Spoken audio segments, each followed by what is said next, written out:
obviously your character has gone through some difficult times, obviously. I was really sad to see that episode, by the way, where he got... Oh, never mind. I know, me too. So at the end of the season, the dynamic between you and Major shifts so dramatically because he's so angry and so embittered. Like, how is that going to be addressed in the next season? I mean, because you gave him the last of what is possibly the cure. Well, it's one of those, I mean, it's incredibly bittersweet. Liv was trying to do the right thing. And I think that happens. You know, sometimes we try to make these decisions for other people that are with their best interests in our minds and hearts, but it's just not what that person wants or needs. And so Liv gets stung by that pretty badly. I think with Liv and Major, obviously things are unresolved. I mean, she has explored another avenue and met somebody else in the first season. Things didn't work out, obviously. But I think there's a lot more to be mined and explored with the Liv-Major relationship, but it's a pretty big, thank you, hurdle to get over, and whether he would ever be willing to, and to understand that, and the costs and the repercussions of that are definitely being looked at through season 2, so there's more of Liv and Major, I'm sure. Your characterization of Rose is so fantastic, it's really great.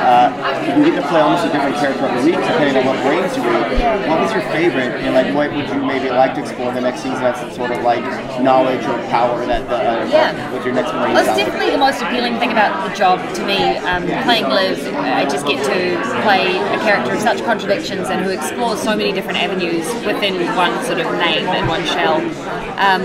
It's pretty nerve-wracking. I never know quite what I'm in for, and for example, I know so far I've been told for season 2 to get my guitar back out. I play a little bit of guitar and I sing, so there's going to be some stuff coming up pretty early on that I'm really looking forward to. And I'm not entirely certain of each of the brains yet, but I know the first one back, and I don't want to give you that spoiler because it's too exciting, but there's some pretty funny stuff, and it lends itself to such good humour, and because there are overarching, really dramatic sort of through lines, it's nice to have something that can kind of lighten the atmosphere a bit, so the brains can do that. Is there any particular brain type that you pitched for them to play on the show, to give to you? I have.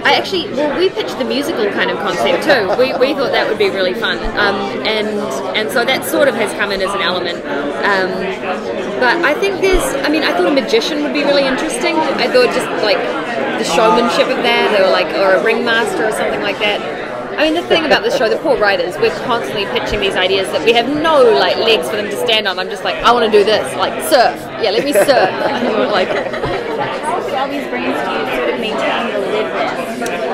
Well, I think that's like us as humans. You know, there's always a core like essence that we have as people, even if we're angry or we go through these different sort of like cycles.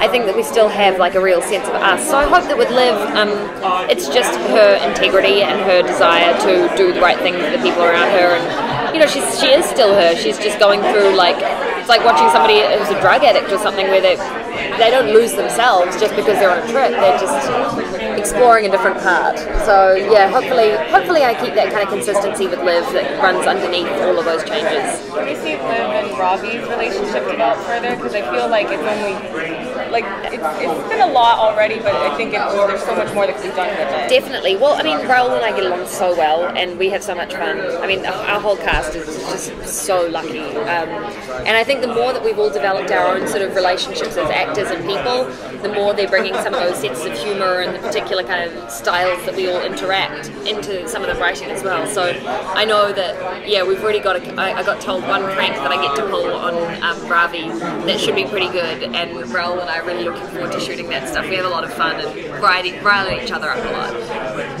So another aspect of the season finale is your little brother is injured, and you obviously can't donate blood. So are we going to see like that immediately when we come back into the second season? I believe when we come back there is a slight delay in time, so it's not any direct cut, but we don't know I don't know exactly how long it will be. We're starting shooting in 2 weeks, so I'm just about to get my first script back.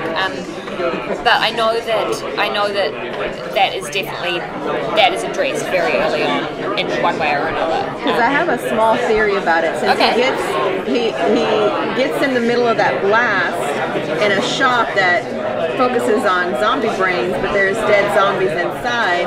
I wonder if he's infected with all like- the shrapnel and Yeah, the glass right. and the blood and guts that are coming out. Needs to be bathed in hand sanitizer. Yeah. Yeah, no, I Drenched in the agree, cure. actually. Actually, that's probably a good pitch. If they haven't done that, maybe they should. We should get Rob. I'll let him know. Yeah, please do. So you don't know if it's just going to be strange for the family for not wanting to donate. Well, I mean, exactly, and it's like the thing with Major, where she has their best interests at heart because of this insane secret that she has to keep, is unable to help in people's hour of need or do the right thing necessarily. So I don't know whether there's a cover story that she comes up with, or whether he survives, or exactly what happens. I'm as in the dark about that one as you, so that's something that I'm really looking forward to having answered pretty soon. And last time you were here, it was right before Lowell got introduced on the show. So do you want to talk about the experience of playing that arc out? Because it was so beautifully done. We're very sad that he's gone now. But Oh my goodness, I know. I didn't know going into it quite how attached Liv and the fandom and everybody would become to this character, Lowell. And it's the classic thing of like taken too soon. There was so much more that could have been explored, but I think it gives Liv so much drive. Like the one massive positive about the whole situation is that she can no longer kind of be apathetic about a situation. She has literally lost somebody she loved now because of this, and I think it's given her like a tenacity and a will that she didn't necessarily have before going through that fire. there's that scene where she can shoot him, and then he's like, I'll do it. And that was, yeah. I mean, I remember that rooftop scene we filmed at like 4 in the morning or something in the rain in Vancouver, and it was everybody was quite emotionally charged with it. It's a loaded part of our story. So.